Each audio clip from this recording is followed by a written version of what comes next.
Hi, this is Robert with Cruzbike, and today I'm going to walk you through building a Silvio S30 frame set. This general procedure is the same for the Vendetta V20 frame as well. Frame assembly here is demonstrated without a rack, so we're doing this entire frame setup on the floor. The first thing we're going to do is grease the threads of the scissor jack slightly. It comes pre-assembled in the box, and we're going to unthread the bolts, not all the way, but we're going to leave them a few threads inside the scissor jack. Note how the big open side of the scissor jack is facing upwards. We're going to fold the scissor jack like this. This is going to make it easier for us to fit it inside the frame.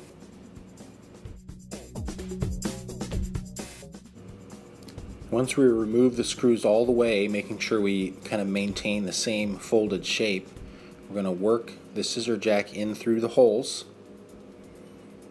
And now everything should be lined up, and we can insert the screw, and we're only going to put in a few threads.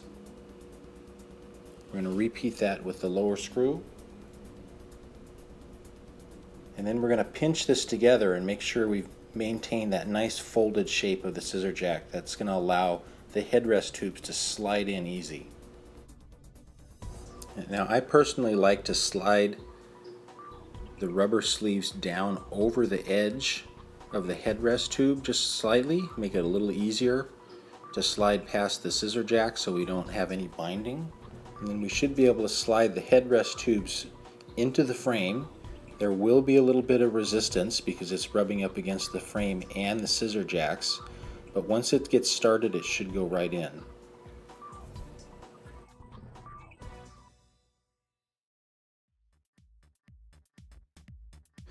Now we'll use a number 3 Allen to snug up the scissor jacks. We don't need to over tighten this. There only needs to be enough pressure on the sides of the headrest tubes in order to create a secure connection there. Once I start feeling resistance of the wrench, that's plenty tight enough to prevent the headrest from twisting or moving up and down. Now we're going to move towards the front end of the frame. We're going to take a little of our grease and we're going to grease the inside of the headset here where the bearings are going to seat. Doesn't take much, just a nice light coating.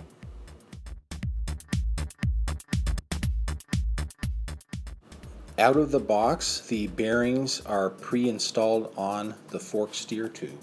We're going to take off the top cap, and then we're going to slide off the first bearing and all of the top parts, all in one unit. What we have left on the steer tube is the crown race and the lower bearing. We're going to move the crown race out of the way a little bit. Notice it has a split in it, so that way we can just press it right down over the crown of the fork. We don't need any special tools to do that. We're going to put a little bit of grease on the fork crown, and then we're going to snap that crown race right down onto the fork, making sure it's nice and seated. I'm going to apply a little bit of light grease to the top of the crown race and then seat the bearing down on top of it. Now we'll be able to lift the frame up here and slide the fork right down into the head tube, just like that. For the top stack, you want to maintain the same order that you took them off, so the bearing goes first, making sure that the angled side is down, then the split ring on the top, and then we have a nice thin washer here that goes on top in the top cap.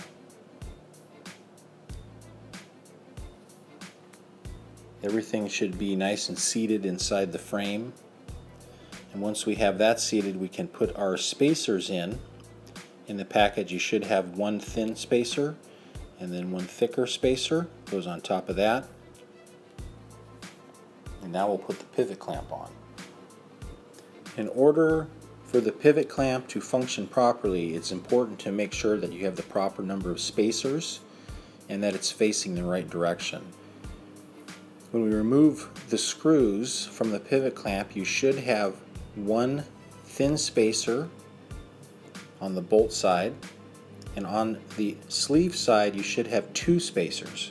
So note there in the right hand there's two spacers, and with those two spacers that allows the pivot clamp to clamp around the tube but still has enough of a gap there for the bolt to cinch down.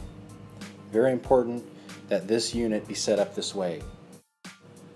So again, your pivot clamp bolt should look something like this, with two spacers on the sleeve side and one washer on the bolt side.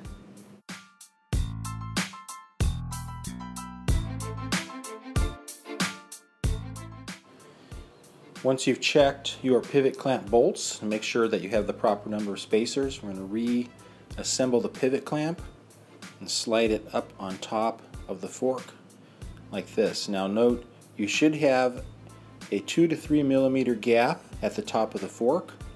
That's to allow for the top cap to compress the bearing enough that we have a good headset tension. You should not have more than a 2 or 3 millimeter gap at the top. And we're going to put a little grease on the bolt for the top cap and install that using our 5 millimeter Allen wrench.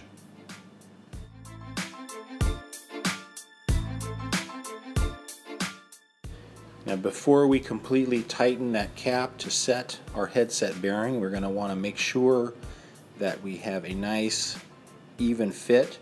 I like to use the pivot clamp and line it up visually with the fork. And we're going to want the pivot clamp and the front of the fork to be lined up, as you can see in the picture there, nice and even. Once that's lined up, we can snug down the top cap just a little bit to set the tension, and then we'll tighten our side clamps. Just do one at a time, and then we want to make sure that we have the proper amount of tension on the bearing by rotating the fork. It should be smooth without a lot of binding, and there should be no rocking back and forth in the bearing. This is a very fine adjustment, and you want to make sure that you get this right. Now we'll move on to our chainstay and front boom assembly. You're going to need your bottom bracket for this particular assembly. Here we have a FSA 24mm spindle Mega Exo bottom bracket. This is a perfect bottom bracket for this. The cranks fit really well. It's nice and flat for the ring clamps. We're going to take our boom and we're going to apply a little bit of grease to the threads on both sides and get ready to install our bottom bracket. Your bottom bracket will have an indication of which one goes on the right side and which one goes on the left side. So pay attention to that. They will only thread in one way. Before we start, we're going to use our number 3 Allen and make sure that our pulley screw is nice and snug. And then we'll use a number 4 Allen to loosen the ring clamp screws.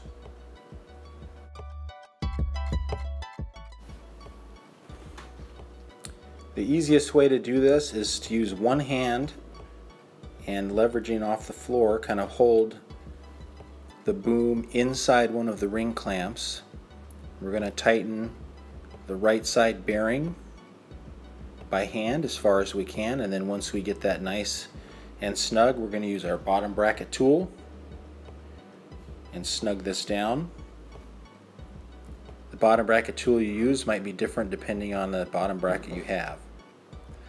Once that's in, we're going to slide the boom the other direction through the ring clamp and tighten the left side using the same procedure that we did for that right side cup.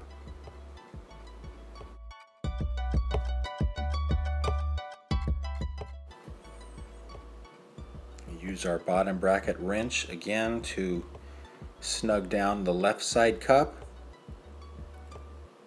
Once everything is nice and tight and secure, we'll center the ring clamp over the bearing,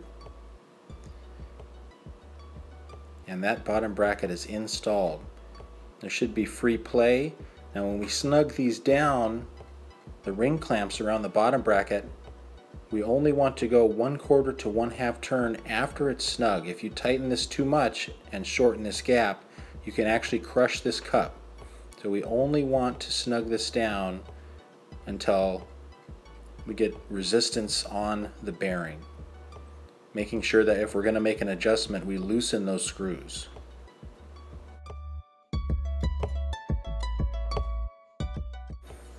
The next step is for us to insert the slider tube. We're going to take our boom clamp, noting that we have a cable guide which you can locate on the left or the right side. I prefer to locate it on the right side since that's the side the derailleur is on. We're going to slide the tube through the pivot clamp. We're going to note that the notch is on the lower side, and we're going to put the boom clamp on, lining up those notches with each other there on the front of the slider. With our slider in place, we can insert the boom into the slider, and we can line up our chainstay with the fork dropouts. And now, using the back of the frame as a guide, as you can see here in this picture, we can line up the slider so it's nice and level, and then using a number 5 Allen, do a preliminary tightening of the boom clamp and the slider clamp. We're going to use a number 5 Allen to snug the bolts down just temporarily. It's making it easier for us to move the frame around. Before you install cables, you will want to properly size your front end. I like to install the wheel skewer on the front temporarily. We can take the springs off, the centering springs, we do not need those. I like putting it through here and tightening it up. It just makes the frame easier to maneuver, prevents the front chainstay from coming off the fork. Now we can install our handlebars. We're going to remove one side of the handlebar clamps. Again, always a good idea to put a little dab of grease on the threads.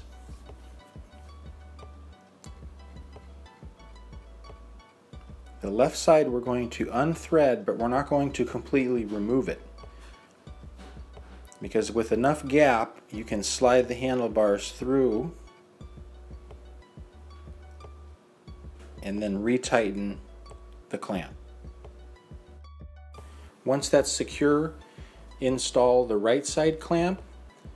When tightening these, you want to make sure that you have the same amount of gap top and bottom of the handlebar clamps.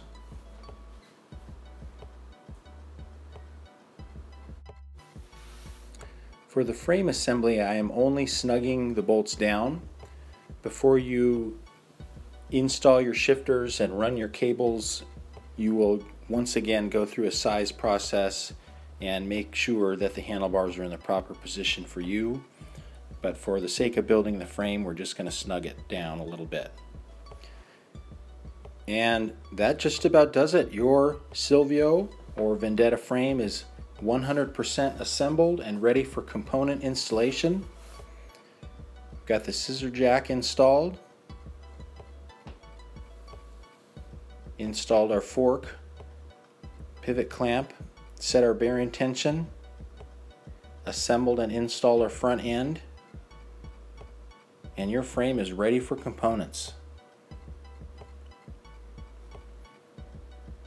As always, if you have any questions or assembly issues, please contact us at support@cruzbike.com, and happy building. Thank you for watching.